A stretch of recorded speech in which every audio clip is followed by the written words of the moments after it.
Welcome to our channel A plus mentor. So आज हम पढ़ने वाले हैं जो पार्ट 1 था, जो हमने शुरू किया था आर्टिकल 1 से लेकर 4 तक। ठीक है, उसको हम कंटिन्यू करेंगे आगे। तो पिछले लेक्चर में हम क्यों रिव्यू कर लेते हैं। पिछले लेक्चर में हमने पढ़ा था आर्टिकल 1 से लेकर आर्टिकल 4 तक। तो आर्टिकल 1 जो था वो डील करता था आपका नेम ऑफ द कंट्री और टाइप ऑफ पॉलिटी से। ठीक है, और जो name of the country that क्या मेंशन किया था आर्टिकल में, इंडिया दैट इज़ भारत। ठीक है, वहाँ पे मॉडर्न नेम और ट्रेडिशनल नेम दोनों मेंशन किए गए थे आर्टिकल 1 में। और टाइप ऑफ पॉलिटी क्या थी, इंडिया क्या है, एक यूनियन है। ठीक है, और इंडियन फेडरेशन जैसे कि हमने डिस्कस किया था, इंडियन फेडरेशन जो है वो अमेरिकन फेडरेशन से क्या है, डिफरेंट है।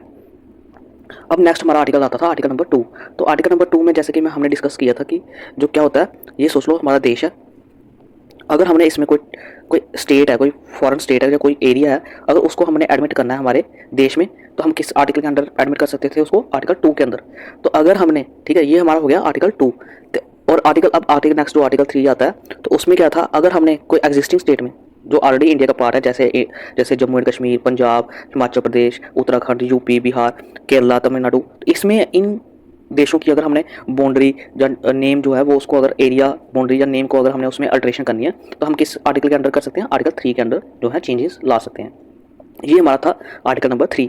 तो आर्टिकल नंबर 4 क्या है, आर्टिकल नंबर 4 था कि अगर हम आर्टिकल कोई लॉ बनाते हैं आर्टिकल 2 के अंदर या आर्टिकल 3 के अंदर, तो वो जो लॉ होगा उसको हम अमेंडमेंट कंसीडर नहीं करेंगे, आर्टिकल 368 के अंदर अमेंडमेंट नहीं कंसीडर करेंगे। ठीक है, और ये जो लॉज होंगे ये हम सिंपल मेजोरिटी से या ऑर्डिनरी लेजिस्लेटिव प्रोसेस से जो है वो पास कर सकते हैं। तो ये कुछ थे हमारे आर्टिकल 1 से लेकर 4 तक। तो नेक्स्ट हमारा जो आता है वो क्या आता है कि क्या पार्लियामेंट के पास पावर है अंडर आर्टिकल 3 कि हम क्या कर सकते हैं, अपना जो इंडिया का एरिया है उसको हम फॉरेन कंट्री को दे सके। ठीक है, अपना एरिया किसको दे सकें, फॉरेन कंट्री को। तो ये क्वेश्चन जो है वो सुप्रीम कोर्ट के सामने आता है। ठीक है, 1960 में सामने आता है। लेकिन इससे पहले हम थोड़ा बैकग्राउंड पढ़ लेते हैं। तो बैकग्राउंड में क्या होता है कि 1947 में रेडक्लिफ जी आते हैं। ठीक है, अब वो क्या करते हैं, बाउंड्री ड्रा करते हैं इंडिया और पाकिस्तान में। तो जो ईस्ट पाकिस्तान था, जो इंडिया और बांग्लादेश वाला रीजन था, वहाँ पे हमारे जैसा कि आप जानते हैं बहुत सारी रिवर्स हैं। ठीक है, और वहाँ का जो एरिया है वो बहुत ही ज़्यादा क्या है, कॉम्प्लिकेटेड है।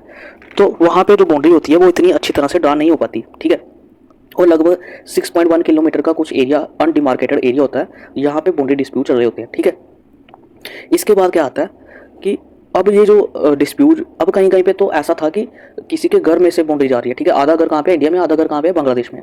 तो इस तरह के जो थे बाउंड्री डिस्प्यूट रह गए हुए थे। तो इन्हीं डिस्प्यूट्स को, ठीक है, रिजॉल्व करने के लिए 1950 में बग्गा बाढ़ आता है। ठीक है, 1958 में नेहरू नून एग्रीमेंट होता है। लेकिन जो ये डिस्प्यूट है ये अल्टीमेट किसके पास चला जाता है, सुप्रीम कोर्ट के पास चला जाता है 1960 में। ठीक है, इसके लिए क्या हो रही थी, पॉलिटिकल एजिटेशन भी हो रही थी।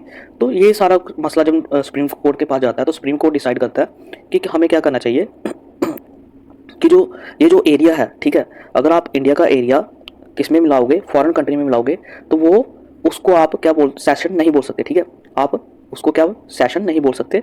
और ये जो अगर आपने कोई इंडिया का एरिया जो है उसको फॉरेन स्टेट में मिलाना है या फॉरेन कंट्री में मिलाना है, तो उसके लिए क्या करनी पड़ेगी, आपको आर्टिकल 368 के अंदर जो है कॉन्स्टिट्यूशन में अमेंडमेंट करनी पड़ेगी।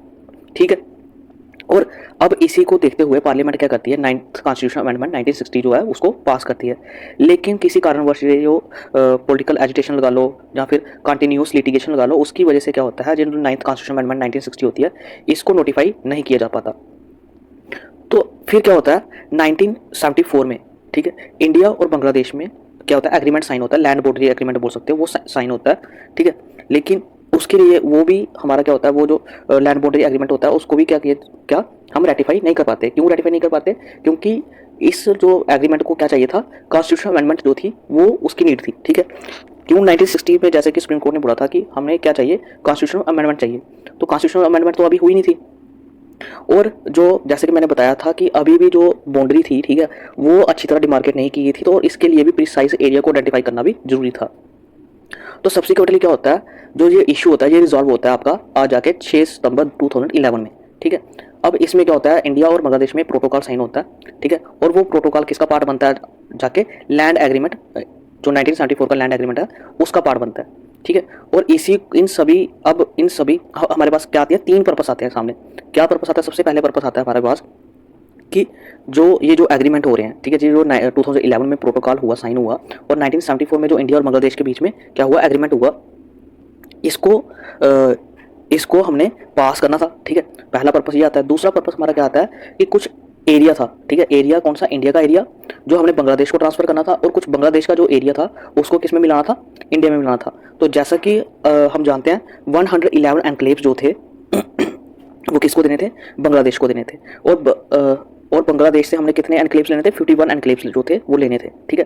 तो ये हमारा सेकंड पर्पस आ जाता है, ठीक है। और इसके बाद हमारा थर्ड पर्पस क्या आता है, जो 6.1 किलोमीटर का जो मैंने जैसे बताया कि अनडिमार्केटेड बाउंड्री थी, ठीक है, अनडिमार्केटेड बॉर्डर था जिसको अभी तक अच्छी तरह जो था बॉर्डर को डिसाइड नहीं किया गया था, तो उसको भी हमने उस इशू को भी हमने क्या करना था, रिजॉल्व करना था। तो ये तीन जो इशू आते हैं हमारे सामने, तो इनको दूर किया जाता है 100th कॉन्स्टिट्यूशनल अमेंडमेंट एक्ट 2015 के थ्रू, ठीक है। समझ आई, ये हमारा कुछ बैकग्राउंड था, ठीक है। और इसी को हम बोलते हैं बेरूबरी यूनियन केस, ठीक है। तो ये आपको मैंने बता दिया पूरा का पूरा बेरूबरी यूनियन केस। तो जैसे कि आप इसमें आप रीड कर सकते हो इस स्लाइड में। तो नेक्स्ट हमारा आता है कि 1950 में, ठीक है, ये आपका जो केस है, ठीक है, वो खत्म हो गया। इसके बाद हमारा जो आता है 1950 में क्या होता है, जो कॉन्स्टिट्यूशन होता है वो स्टेट्स और टेरिटरी, जो इंडियन यूनियन होता है उसको चार क्लासिफिकेशन करता है उसमें, ठीक है, स्टेट्स और टेरिटरीज की, part A, part B, part C और पार्ट डी। अब पार्ट में ए में आती थी हमारी ऐसी गवर्नर प्रोविंसेस, ठीक है, हमारी कौन सी आती थी, गवर्नर प्रोविंसेस आती ब्रिटिश इंडिया की। पार्ट बी में प्रिंसली स्टेट्स आती थी, जिनकी प्रिंसली स्टेट्स ऐसी प्रिंसली स्टेट्स जिनके पास क्या लेजिस्लेचर भी है। और पार्ट सी आती है हमारी कौन सी, चीफ कमिश्नर प्रोविंसेस, ठीक है, और कुछ प्रिंसली स्टेट्स जिनकी लेजिस्लेचर नहीं थी, ठीक है। और पार्ट डी में हमारा क्या आता है, अंडमान और निकोबार, ठीक है। जैसे कि आप इस डायग्राम में देख सकते हो, पार्ट ए में लगभग 9 स्टेट्स हैं, 9 स्टेट्स हमारी पार्ट बी में है, और 10 स्टेट्स हमारी किस में, पार्ट सी में, और एक हमारी कहाँ पे आ गई, पार्ट डी में। तो ये जो टोटल स्टेट्स कितनी बन गई, 29 स्टेट्स बन गई, ठीक है।